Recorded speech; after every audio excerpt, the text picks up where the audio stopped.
We had been working on coronavirus vaccines for more than a decade because there were two very important coronavirus infections. One was severe acute respiratory syndrome, SARS, and Middle Eastern respiratory syndrome, MERS. And when we saw the COVID-19 sequence emerge in early 2020, we had been successful for SARS and MERS and knew we could pivot our program to COVID-19. The issue was we were not a pharma company, so therefore not part of Operation Warp Speed. We really had to raise the funding on our own, and thank goodness for being in Texas and being part of this Texas Medical Center and Texas Children's Hospital and Baylor College of Medicine. We were able to raise enough to get started and then transfer our technology to India and Indonesia.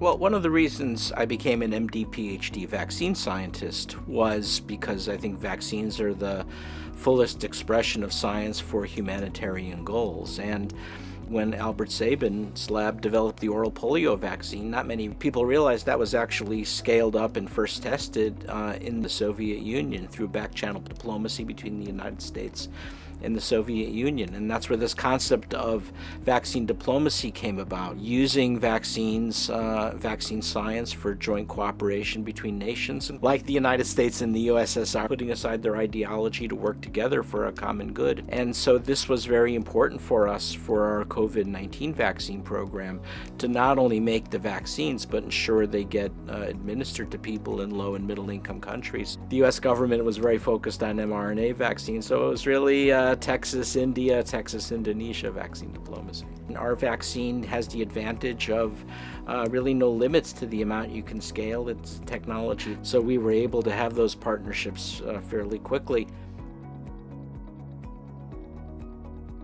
We've worked together now for almost 25 years, and it's been an incredibly productive scientific partnership.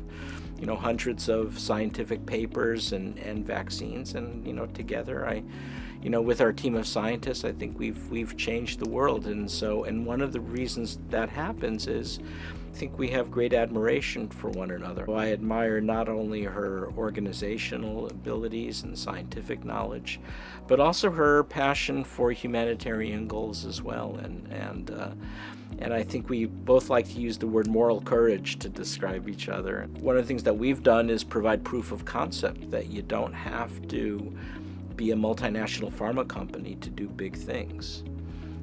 You have to be in Texas to do big things, but you don't have to be a multinational pharma company to do big things. And that, in no small measure, was because of the support we had from Texas Children's Hospital and Baylor College of Medicine in this extraordinary Texas Medical Center. I came to Texas to solve big problems and do big things and be part of this Texas Medical Center. I came here for the science and innovation.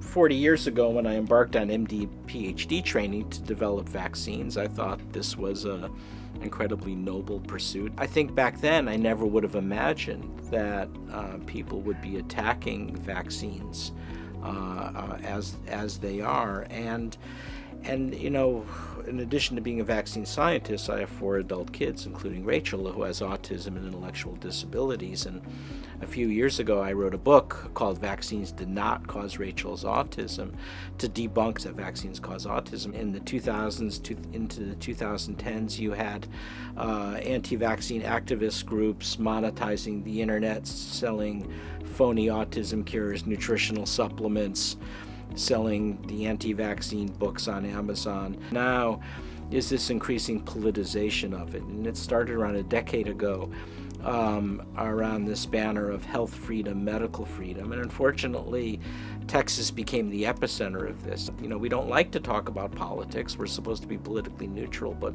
what do you do when it's coming from a partisan side? And the reason we have to talk about it is that it's killing people. Here in the state of Texas, 40,000 Texans needlessly lost their lives because they refused a COVID vaccine. It's organized, it's well-funded, it's deliberate, and it killed 200,000 Americans, mostly in southern states. And that's why we have to talk about it. Somehow, anti-vaccine activism became a platform of the far right. Now these anti-vaccine activist groups have money, power, political clout. This is just the beginning, and now they're going to go after all childhood immunizations. You're seeing this now, right, play out in the Texas legislature. And as a result, it's going to bring back polio and measles and whooping cough and tetanus. My worry is all the gains that we've had over the last 20 years, that's all about to come undone. Eventually, I like to think it'll autocorrect, but not before a lot of damage is done.